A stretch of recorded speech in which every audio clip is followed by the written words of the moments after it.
A paz do Senhor e o amor de Maria esteja com todos vocês. Sejam muito bem-vindos.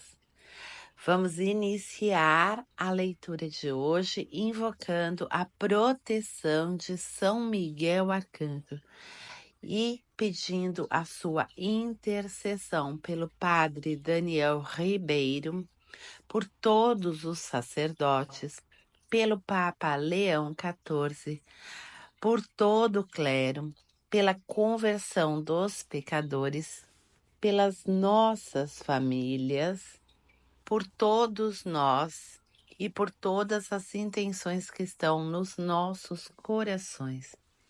Em nome do Pai, Filho e Espírito Santo. Amém. São Miguel Arcanjo, defendei-nos no combate. Sede nosso refúgio contra as maldades e ciladas do demônio.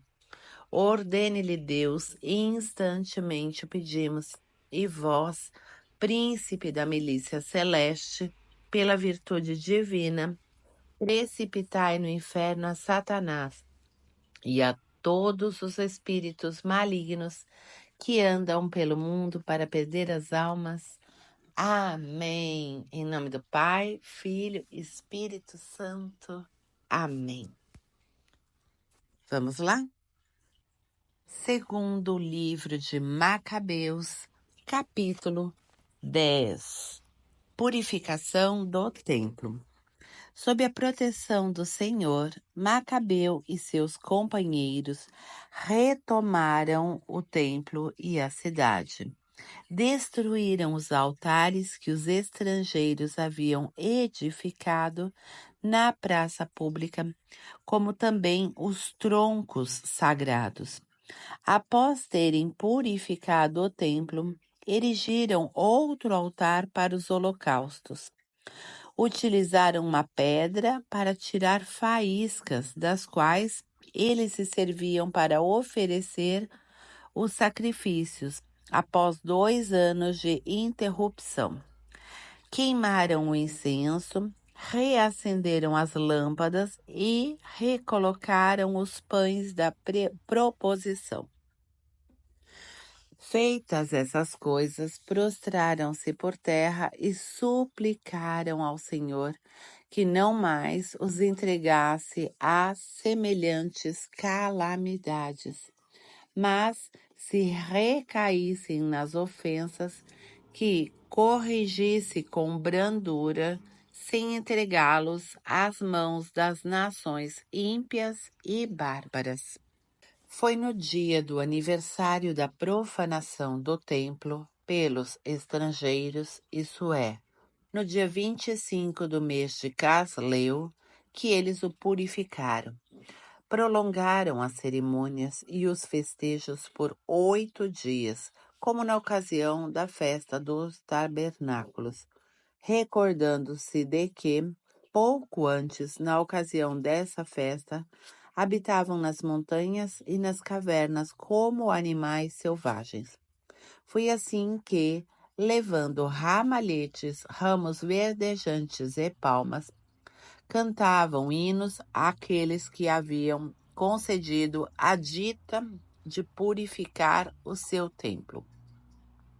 Decretaram por um édito público a toda a nação judia que esses mesmos dias fossem solenizados em cada ano. Lisias, tutor de Antíoco V. Acabamos de narrar as circunstâncias da morte de Antíoco, cognominado Epífanes. Vamos agora proceder à narrativa dos acontecimentos sucedidos sobre Antíoco Eupátor, filho desse sacrílego, resumindo o que se refere aos males da guerra. Assim que subiu ao trono, esse príncipe pôs à frente dos negócios do reino um certo Lísias, ao qual nomeou também governador militar e chefe da Celecíria e da Fenícia, porque Ptolomeu, apelidado Macron, tomando a iniciativa de se mostrar justo para com os judeus em vista da perseguição, movida contra ele, procurou governá-los na paz. Mas, pelos favoritos do rei, ele havia sido denunciado a Eupátor. Por outro lado, taxado muitas vezes de traidor por ter deixado Chipre, que lhe fora confiada por Filométor, e se ter posto a serviço de Antíoco Epífanes. Assim, não podendo exercer com honra seu alto posto, envenenou-se e morreu.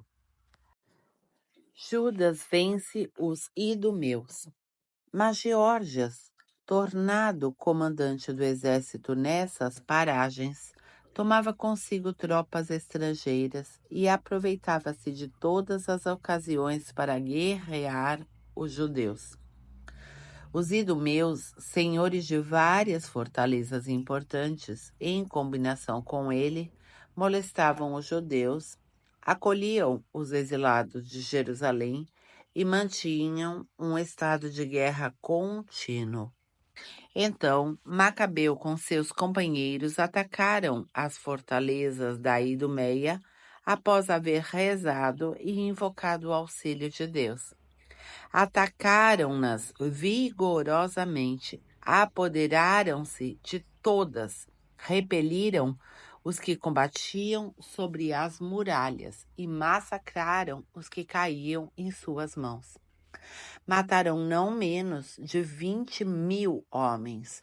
9.000 fugitivos, pelo menos, haviam procurado abrigo em 2 fortalezas, equipadas com o necessário para resistir ao cerco. Macabeu deixou Simão, José e também Zaqueu e seus companheiros para expugná-los e dirigiu-se para onde se exigia mais a sua presença. Todavia, os companheiros de Simão, seduzidos pelo dinheiro, deixaram-se corromper por alguns dos que se achavam nas torres da fortaleza. E, mediante a soma de 70.000 dracmas, deixaram escapar muitos deles.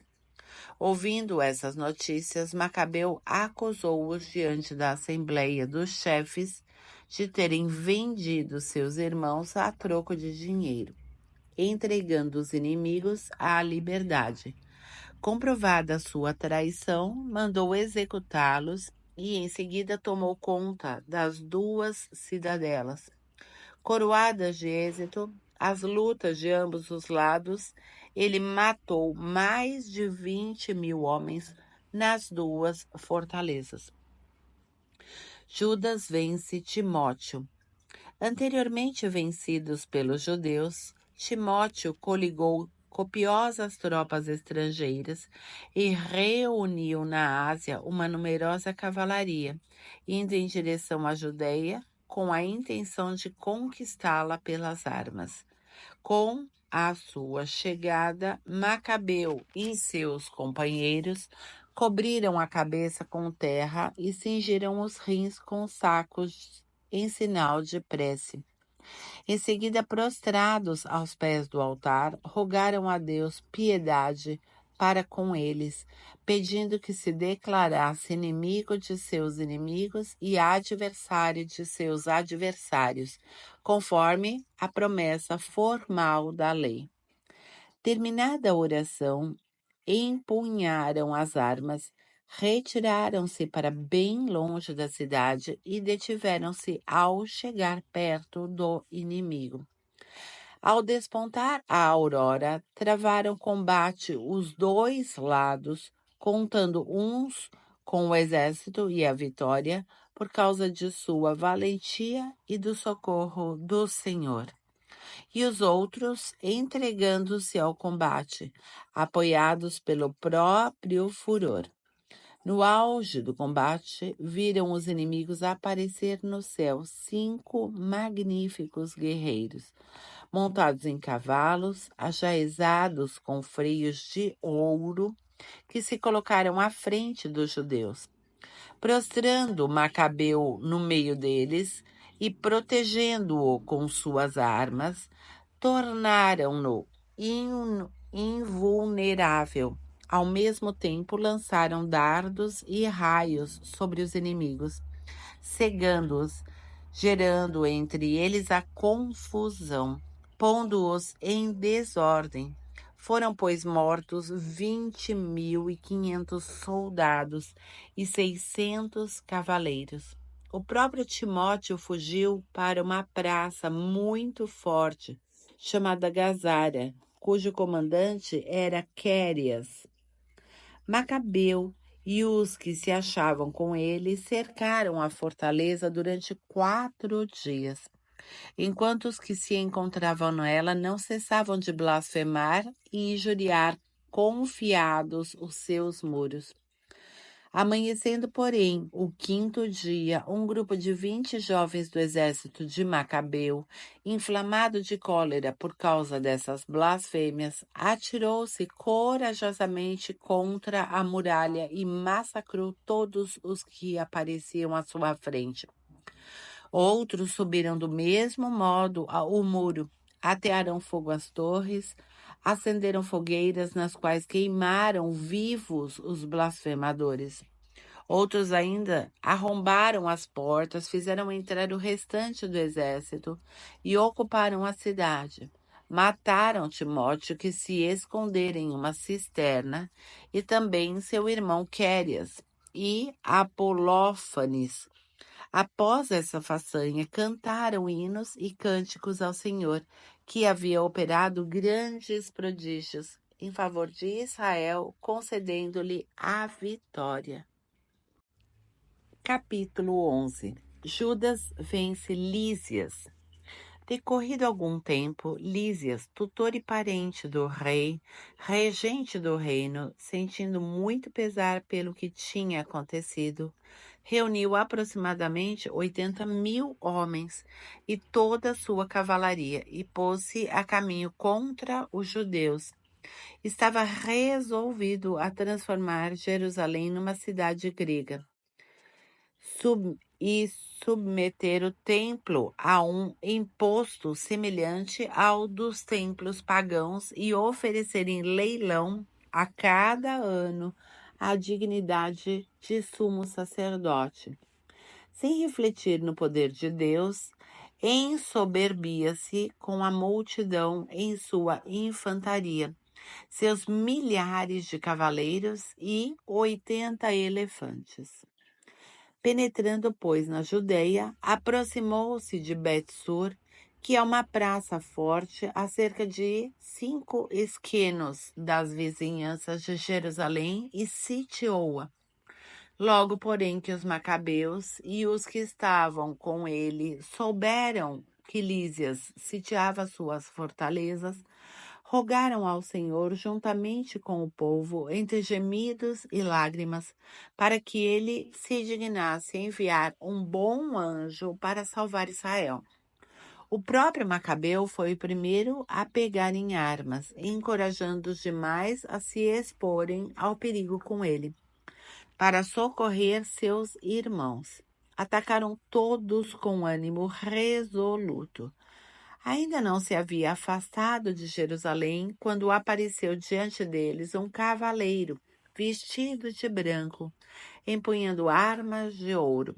Então, bendisseram todos juntos ao Senhor e, repletos de coragem, sentiam-se prontos a transpassar não só os homens, mas os mais ferozes animais e até muralhas de ferro. Marcharam, pois, em ordem de batalha com esse auxiliar, enviado do céu pelo Senhor misericordioso.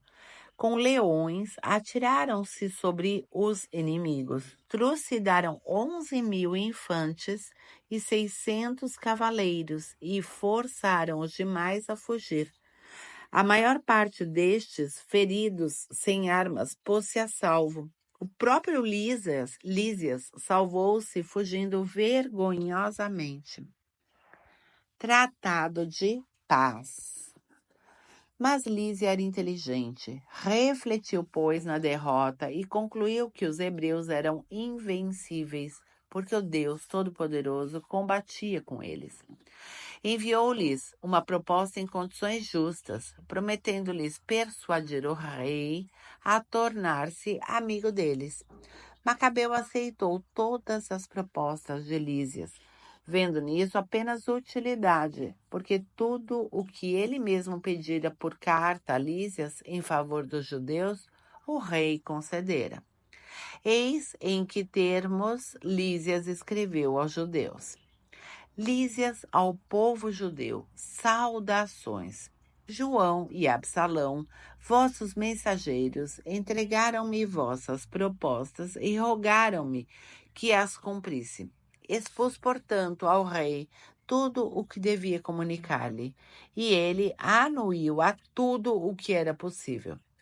Se vós, pois, permanecerdes nessas boas disposições para com o Estado, continuarei doravante obter-vos favores. Eu incumbi vossos mensageiros e os meus de tratarem convosco as cláusulas da proposta e os pormenores. Passai bem. Ano 148, aos 24 do mês de Dióscuro. Este era o conteúdo da carta do rei. O rei Antíoco e seu irmão Lísias, saudações. Tendo partido nosso Pai para junto dos deuses, desejamos que os povos que pertencem ao nosso reino possam dedicar-se tranquilamente aos seus negócios. Soubemos, no entanto, que os judeus resistem em adotar os costumes helênicos, conforme a decisão de nosso pai, mas preferem conservar suas tradições e pedem que lhes deixemos seus costumes. Querendo, pois, que esse povo viva igualmente em paz, decretamos que o templo lhes seja restituído e que possam viver segundo as leis dos seus antepassados. Farás bem em lhes mandar mensageiros para concluir a paz com eles, de modo que, conhecendo nossas intenções, fiquem tranquilos e voltem sem receio a seus afazeres. Eis a carta do rei ao povo judeu. O rei Antíoco, ao conselho dos anciãos e aos demais judeus, saudações. Fazemos voto de que estejais passando bem. Também nós estamos com boa saúde. Contou-nos Menelau que desejais retornar aos vossos negócios. A todos os que vierem para o meio deles, até o dia 30 do mês de Xantico, eu estenderei a mão.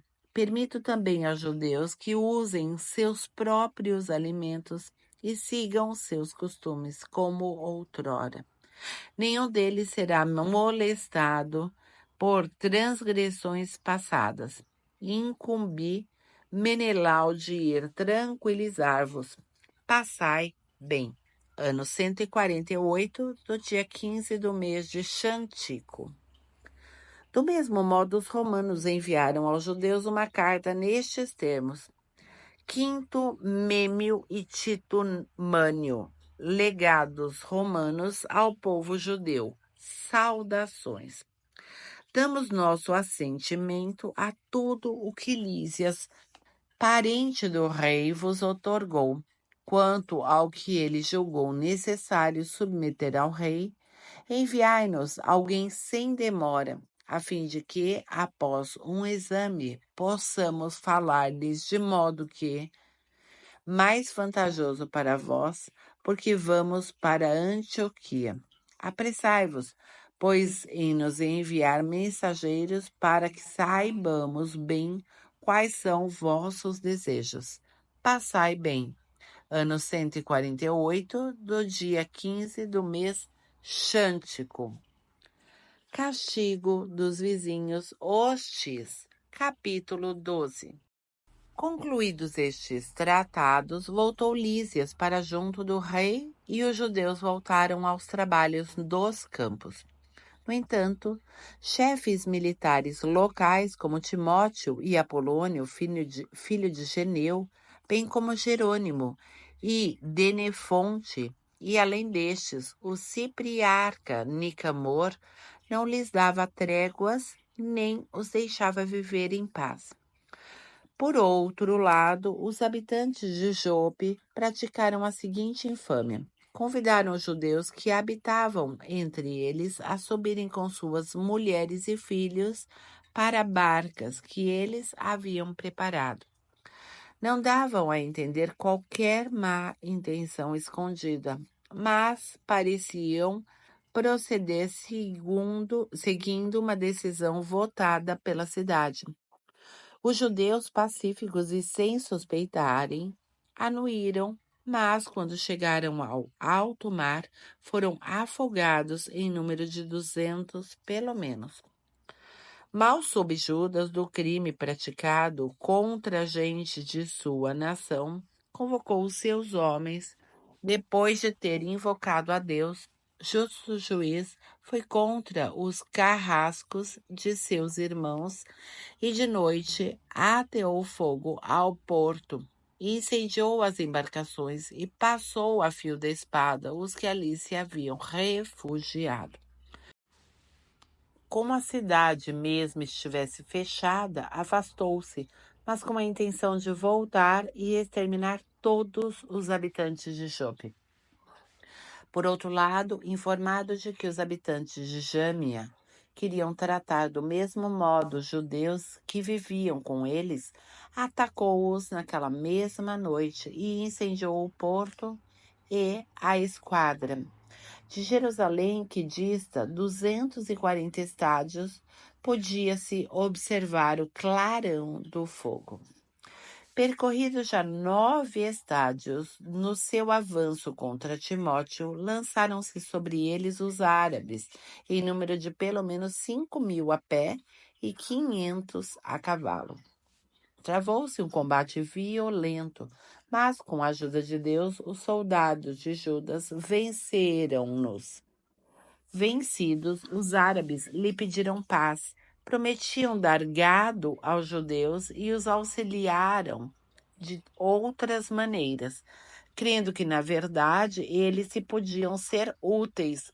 Judas aceitou a paz com eles e, concluída essa, regressaram às suas tendas.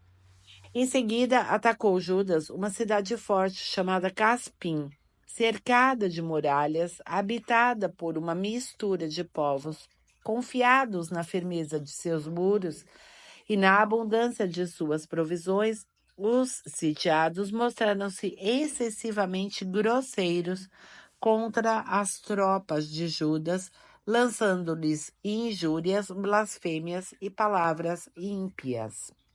Judas, juntamente com os seus, invocaram o grande Senhor do mundo, que no tempo de Josué derribou os muros de Jericó sem arietes nem máquinas de guerra. Depois investiram furiosamente contra a muralha. Uma vez senhores da cidade, pela vontade de Deus, praticaram uma horrorosa carnificina, a ponto de um tanque vizinho com largura de 2 estádios parecer cheio de sangue que por ali se derramou. Dali, após uma marcha de 750 estádios, chegaram a Cáraca, onde habitavam os judeus chamados tubianos. Não encontraram ali, todavia, Timóteo. Ele tinha se retirado sem ter conseguido nada, mas deixara num posto de guarnição muitos fortes. Dositeu e Sosípatro, que comandavam tropas de Macabeu, foram atacar esse posto fortificado e mataram todos os homens que Timóteo ali havia colocado. Isso é, mais de 10.000. Macabeu dividiu então o seu exército e confiou a cada um deles uma parte. Em seguida, foi contra Timóteo, acompanhado de 120.000 infantes e 2.500 cavaleiros. Logo que teve conhecimento da chegada de Judas, Timóteo conduziu as mulheres, as crianças e as bagagens para o lugar chamado Carnion, porque era um lugar tornado e inexpugnável pelos desfiladeiros e de acesso muito difícil. Quando apareceu o primeiro exército de Judas, o terror apoderou-se logo dos inimigos, porque aquele que vê todas as coisas manifestou-se a seus olhos. Puseram imediatamente em fuga desordenada, ferindo-se constantemente uns aos outros e transpassando-se com as suas próprias espadas. Judas perseguiu escarniçadamente esses malfeitores, matando e massacrando até 30.000 homens. O próprio Timóteo caiu nas mãos dos soldados de Dositeu e de Sosípatro, aos quais pediu com grandes instâncias deixá-lo partir são e salvo, porque tinha em seu poder os pais e mesmo os irmãos da maior parte deles, que poderiam ser maltratados. Dava-lhes numerosas garantias e prometia libertar seus prisioneiros sem fazer-lhes mal.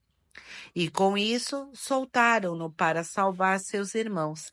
Em seguida, Judas atacou Carnion e o templo de Atargates e massacrou 25.000 homens.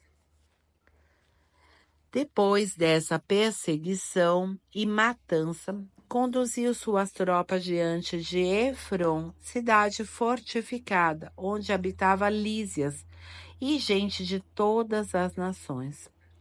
Jovens robustos, colocados em frente à muralha, defendiam-na valentemente, enquanto dentro havia grande provisão de máquinas de guerra e projéteis. Os judeus invocaram o soberano, que tem o poder de aniquilar as forças dos inimigos.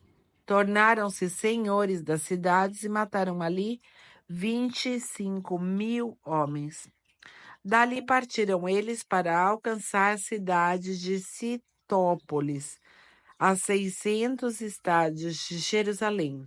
Todavia, os judeus que habitavam ali atestaram que os citopolitanos haviam usado de benevolência com eles e os haviam tratado com deferência no tempo da perseguição.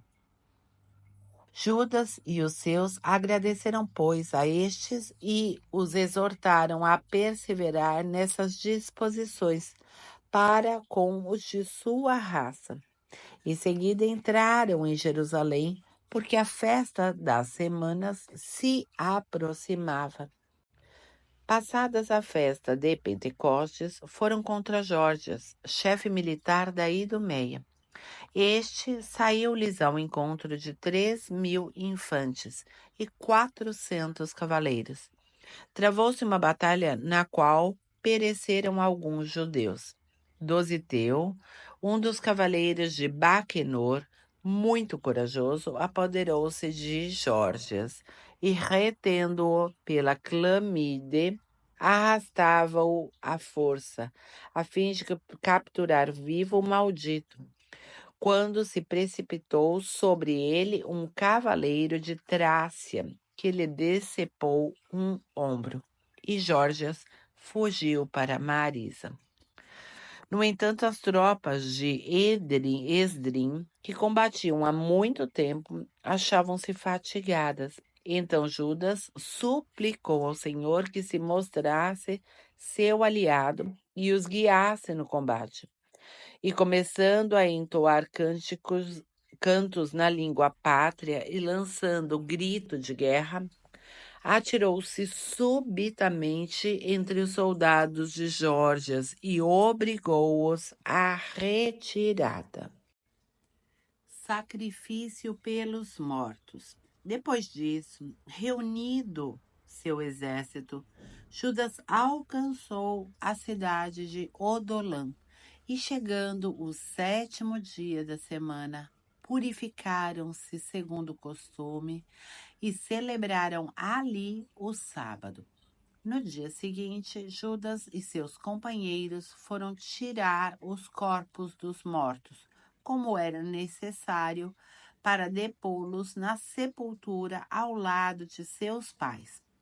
Ora, sob a túnica de cada um encontraram objetos consagrados aos ídolos de Jâmnia, proibidos aos judeus pela lei, todos, pois reconheceram que fora essa a causa de sua morte. Bendisseram, pois, a mão do justo juiz, o Senhor, que faz aparecer as coisas ocultas, e puseram-se em oração para implorar-lhe o perdão completo do pecado cometido. O nobre Judas falou à multidão, exortando-a a evitar qualquer transgressão, ao ver diante dos olhos o mal que havia sucedido aos que foram mortos por causa dos pecados. Em seguida, organizou uma coleta, enviando a Jerusalém cerca de 10.000 dracmas para que se oferecesse um sacrifício pelos pecados. Belo e santo modo de agir decorrente de sua crença na ressurreição, pois se ele não julgasse que os mortos ressuscitariam, teria sido vão e supérfluo rezar por eles. Mas se ele acreditava que uma belíssima recompensa aguarda os que morrem piedosamente, era esse um bom e religioso pensamento. Eis porque ele pediu um sacrifício expiatório para que os mortos fossem livres de suas faltas. Capítulo 13. Segunda expedição de Lísias. No ano 149, os partidários de Judas souberam que Antíoco Eupátor vinha contra a Judeia, com um considerável exército. Lísias, seu tutor e ministro, acompanhava-o. Eles comandavam as tropas gregas, elevando-se a 110.000 infantes, 5.300 cavaleiros, 22 elefantes e 300 carros armados de foices. Miserável fim de Menelau.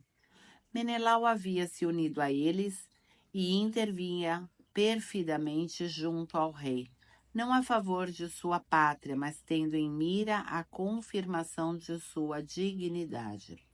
Todavia o rei dos reis excitou contra este celerado a cólera de Antíoco e, tendo-o Lísias acusado de ser a causa de todos esses males, mandou o rei conduzi-lo a Bereia, para que fosse morto segundo o costume do país. Ora, havia ali uma torre de 50 côvados cheia de cinza e munida de um instrumento giratório, que de todos os lados precipitava essa cinza.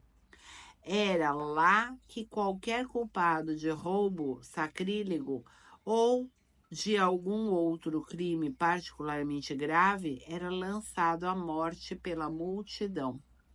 Foi esse suplício que morreu Menelau, o prevaricador, que não recebeu assim sepultura alguma.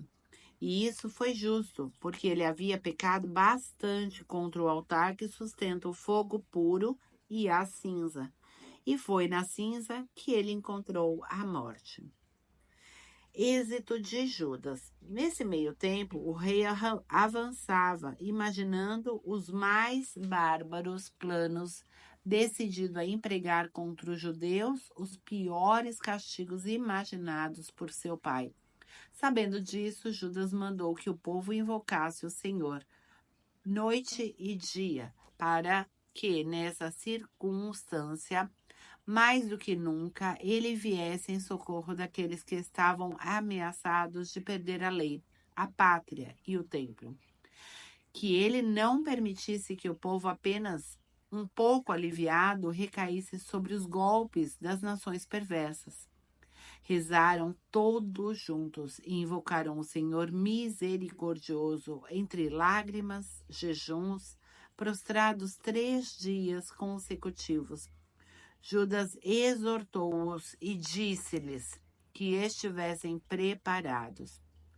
Entrevistou-se ele com os anciãos e decidiu não esperar que o exército do rei penetrasse na Judeia e se assenhoreasse da cidade, mas sair logo e travar uma batalha decisiva com o auxílio de Deus. Entregou, pois, a sorte das armas ao Criador do mundo e encorajou seus companheiros a combater valentemente até a morte em defesa das leis do templo, da cidade, da pátria e da nação. Em seguida, levou seu exército até Modim. Depois de ter entregue a seus homens a senha Vitória de Deus, tomou consigo os mais corajosos entre os jovens e partiu de noite, a fim de atacar o acampamento que abrigava o rei. Matou cerca de 2.000 homens, massacraram o principal elefante e o seu condutor. Por fim, espalharam pelo campo o terror e a confusão e retiraram-se vitoriosos. Despontava o dia quando cessou esse ataque, graças à proteção de Deus. Provando a audácia dos judeus, o rei tentou apoderar-se das fortificações por meio de estratagemas. Partiu a fim de colocar cerco diante de Bet-sur, praça forte dos judeus, mas foi rechaçado, sofrendo revés e vencido, enquanto Judas reabastecia os sitiados. Ródoco, combatente do exército dos judeus, revelou os segredos dos seus aos inimigos, mas, após inquérito, foi detido e executado. Novo Tratado de Paz. Pela segunda vez, o rei parlamentou com os habitantes de Bet-sur. Apresentou-lhes a mão, recebeu a deles, partiu para atacar o exército de Judas e foi vencido. Soube então que Filipe, a quem tinha deixado em Antioquia para a direção dos negócios, se revoltara e ficou muito consternado. Fez propostas aos judeus, aceitou as condições deles e jurou tudo o que lhes pareceu justo. Reconciliados, ofereceu um sacrifício, presenteou o templo e mostrou-se benévolo para com a cidade. Acolheu com agrado Macabeu e deixou como governador na região hegemônida, desde Ptolemaida até a terra dos Gerrênios. Dirigiu-se a Ptolemaida porque os habitantes estavam descontentes com esse tratado e indignados com os decretos promulgados. Lísias subiu à tribuna, defendeu-o como pôde, persuadiu e apaziguou o povo, levando-o a benévolos sentimentos, e voltou depois a Antioquia. Assim, decorreram a ofensiva e a retirada do rei. Terminamos neste momento as leituras de hoje. E agora, a jaculatória indulgenciada, para que vocês possam escrever nos comentários. Ó Mãe do amor, da dor e da misericórdia, rogai por nós. Ó Mãe do amor, da dor e da misericórdia, rogai por nós. Última vez. Ó Mãe do amor, da dor e da misericórdia, rogai por nós. Até amanhã, pessoal, se Deus quiser.